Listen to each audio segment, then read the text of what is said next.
7.5 horse power पर्यंतचं जे जुनं bill आहे 48,000 कोटी रुपयाचं जुनं बिल वसूल करायचं आहे. ते 48,000 कोटी रुपयाचं जुनं बिल आम्ही माफ करणार आहोत.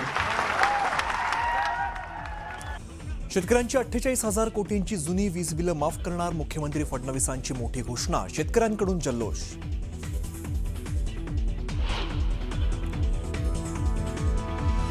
मुख्यमंत्र्यांसोबतची भेट पूर्वनियोजित. पटेल तटकरेंसोबत नव्हते. वर्षावरील भेटीनंतर जयंत पाटलांचं स्पष्टीकरण. विलिनीकरण आणि अर्थमंत्री पदाबाबत निव्वळ अफवा असल्याचं वक्तव्य. शरदचंद्र पवार डिलिमिटेशनच्या बाबतीत जर गरज असेल तर सरकारने प्रस्ताव द्यावा. 50% जो कॅप आहे तो जर सगळ्या इंडिया अलायन्सची आम्ही चर्चा करू. मतदारसंघ पुनर्रचना विधेयकात 50%चा उल्लेख असेल तर आम्ही चर्चा करू. खासदार सुप्रिया सुळेंचं मोठं विधान.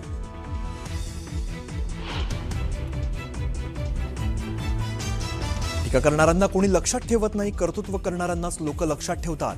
मुख्यमंत्री देवेंद्र फडणवीसांचा विरोधकांना जोरदार टोला.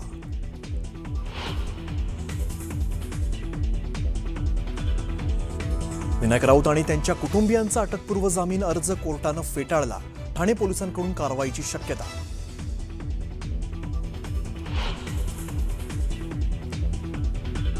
पिंपरीतील मोशी दुर्घटना प्रकरणात 2 अधिकारी निलंबित. पर्यावरण विभागाचे प्रमुख संजय कुलकर्णींचं निलंबन. कार्यकारी अभियंता योगेश आल्हाट यांचंही निलंबन.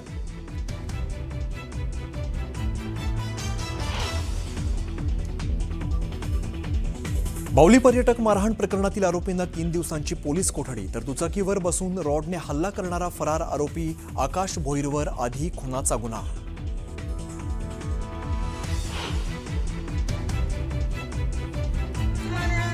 हॉटेल व्यावसायिकाच्या हत्येच्या निषेधार्थ सलग 4थ्या दिवशी श्रीरामपुरात कडकडीत बंद. आरोपींवरती मकोका अंतर्गत कारवाईची सर्व पक्षीयांची मागणी. आणि संत ज्ञानोबांच्या पादुकांचा निरास्नान सोहळा संपन्न. पादुका स्नान सोहळा पाहण्यासाठी वारकऱ्यांची मांदियाळी.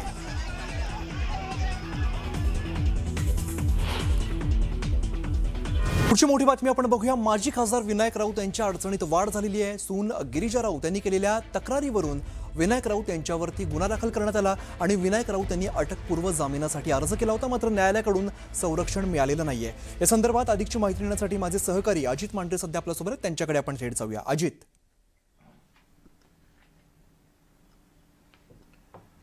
अटकपूर्व जामीन अर्ज जो आहे विनायक राऊत, गीतेश विनायक राऊत, श्यामल विनायक राऊत, सुरेखा सरफरे आणि राजेश सरफरे या 5 जणांचा अटकपूर्व जामीन अर्ज जो आहे तो ठाणे न्यायालयाने फेटाळलेला आहे.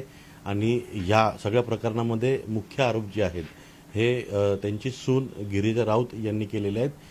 आणि त्या सगळ्या प्रकरणामध्ये हे प्रकरण जे पाहत आहेत ते ॲडव्होकेट सागर कदम आहे. सुरुवातीला अटकपूर्व जामीन अर्ज जो फेटाळला आहे त्यावर आपण बोलूयात. एक ॲप्लिकेशन केलं होतं, अर्ज केला होता अटकपूर्व जामिनाकरता. चौकशीला बोलवतील त्यावेळी अटक होईल किंवा पोलीस आपल्याला अटक करू शकतील. या सगळ्या प्रकरणामध्ये अत्यंत गंभीर आरोप आहेत.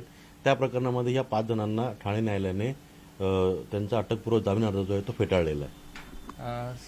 खरं तर मी सांगतो, अटकपूर्व जामीन अर्ज फेटाळलेला नाहीये. अंतरिम जो असतो अर्ज, रिलीफ अंतरिम रिलीफ मागवलं जातं याकरता की during final disposal of this anticipatory bail application ते डिसाईड होईपर्यंत त्यांना प्रोटेक्शन मिळावं अटकेपासून, त्याकरता संरक्षण मिळावं न्यायालयाकडून. तर त्याकरिता अंतरिम अर्ज दाखल केला जातो.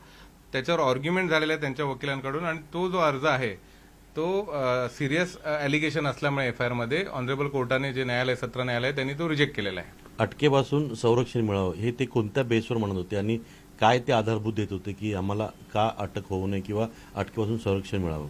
आता हे जे एफआयआर आहे, सिरियस ॲलिगेशन आहेत, त्याच्यात ऑलरेडी एकाला अटक झाली. त्याच्या आधीचा हा अर्ज त्यांचा आहे. म्हणजे एफआयआर झाल्या त्यांनी अटकपूर्व अर्ज जामीन दाखल केलेला आहे. म्हणजे त्यांना ॲप्रिहेन्शन आहे कुठलं तरी की त्यांना अटक होऊ शकते या सदर प्रकरणामध्ये, सिरियस ॲलिगेशन. त्यामुळे तो अटकपूर्व जामीन अर्ज जो प्रत्येकाचा अधिकार आहे, आरोप ज्यांच्यावर होतात त्यांच्यावर, त्यांनी तो दाखल केलेला. पण मेहरबान न्यायालयाने त्यांचं आर्ग्युमेंट ऐकल्यानंतर तो सिरियस ॲलिगेशन आहेत म्हणून तो रिजेक्ट केलाय. त्यामुळे आता त्यांना कुठल्याही प्रकारचं पोलीस न्यायालयाकडनं संरक्षण नाही अटकेपासून.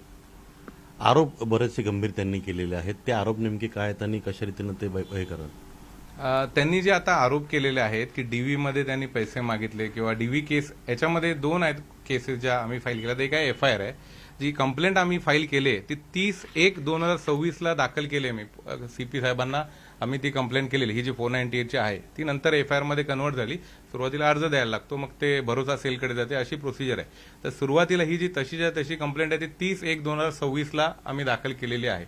आणि ह्यांचं जे म्हणणं आहे त्याच्यानंतर आम्ही DV डोमेस्टिक व्हायलन्सची जी कंप्लेंट आहे ती दाखल केली, ती फाईल झाली. त्याच्यानंतर ते अपियर झाले त्या कोर्टात. ते एप्रिल महिन्यामध्ये मेहरबान न्यायालयाने मिडिएशनला त्यांना पाठवलं, म्हणजे दोन्ही पार्टीजना.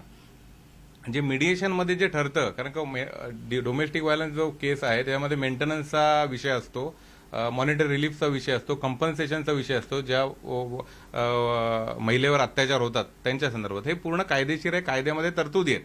त्या कायद्याच्या तरतुदीत राहून आणि प्रत्येकाचा जे इन्कम सोर्स आहे समोरच्या, म्हणजे डोमेस्टिक व्हायलन्समध्ये जे रिस्पॉन्डंट असतात, सामनेवाला असतात, म्हणजे इनलॉज आहेत समजा, त्यांचं इन्कम सोर्स प्रमाणे जी महिला असते तर ती त्या इन्कम सोर्स प्रमाणे ते क्लेम करत असते. एखादी गरीब असेल महिला, ज्याला पगार 20,000 असेल, ती 5,000 क्लेम करेल. पण ज्याचं इन्कम जास्त आहे ते असं त्याप्रमाणे हे चालतं. तर शेतकऱ्यांसाठी कर्जमाफीची घोषणा केल्यानंतर मुख्यमंत्री फडणवीसांनी राज्यातील शेतकऱ्यांना मोठा दिलासा देणारा निर्णय जाहीर केला.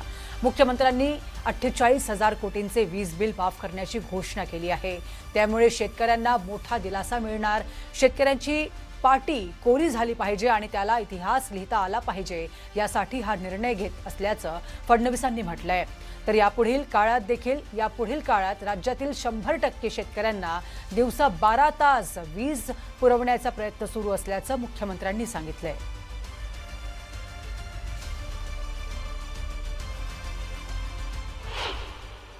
7.5 हॉर्स पॉवर पर्यंतचं जे जुनं बिल आहे, 48,000 कोटी रुपयाचं जुनं बिल वसूल करायचं आहे.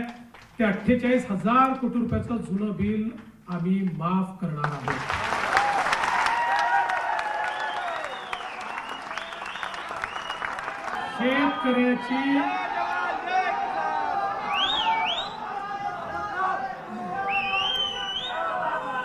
शेतकऱ्याची पाटी ही कोरी झाली पाहिजे आणि त्याला नव्याने त्या पाटीवर इतिहास लिहिता आला पाहिजे, या दृष्टीनं घेतलेला हा निर्णय.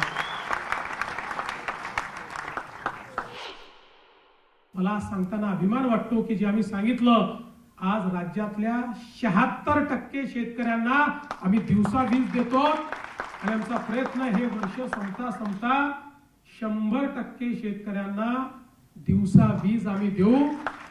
आणि 8 तास आम्ही देतो, 10 तास जायचंय, नंतर 12 तास जायचंय. दिवसा 12 तास आमच्या शेतकऱ्यांना त्या ठिकाणी मोफत वीज देण्याचा निर्णय आम्ही. बिल तुम्ही माफ करायला लाव, घोषणा करायला लाव, त्यात अटी शर्ती घालू नका. पण आमचं एक म्हणणं, तुम्ही जसं इन्फ्रामॅन आहोत तसं तुम्ही लोकनेते व्हा. शेतकऱ्यांचं, सर्वसामान्य लोकांचे प्रश्न तातडीनं सोडवा. आता ही घोषणा तर अतिशय सुंदर आहे शेतकऱ्यासाठी, म्हणजे एक जीवदान आहे. का तर शेतकरी हा सध्या या निसर्गाच्या ह्याच्यामधून मेटाकुटीला आलेला आहे आणि अशा परिस्थितीमध्ये शासनानं जर हा निर्णय घेतला असेल तर त्यांचं अभिनंदन करायला हरकत नाही. आणि विषय असा आहे की शासन हे जेवढ्या घोषणा करतं, जेवढ्या तिथं अंमलात आणायची जी पद्धत आहे त्यांची, ती अंमलात आणण्याची पद्धत एक सोपी असावी. निर्णयाचं तसं स्वागतच केलं पाहिजे, कारण आज अनंत अडचणीमध्ये शेतकरी उभा आहे. दुष्काळी परिस्थिती असेल, आजच्या सध्या परिस्थितीचा विचार केला तर शेतकऱ्याने पेरून शेतकरी संकटात आहे. की आपण जो निर्णय घेतला त्याची तात्काळ प्रशासनाला दखल घ्यायला लावून प्रशासन जे आपण माफी करून सुद्धा शेतकऱ्यांना बिलं देत आहे किंवा हे करत आहे, ती शेतकऱ्याची प्रशासनाला सांगून कुंडी अडवणूक होऊ नये.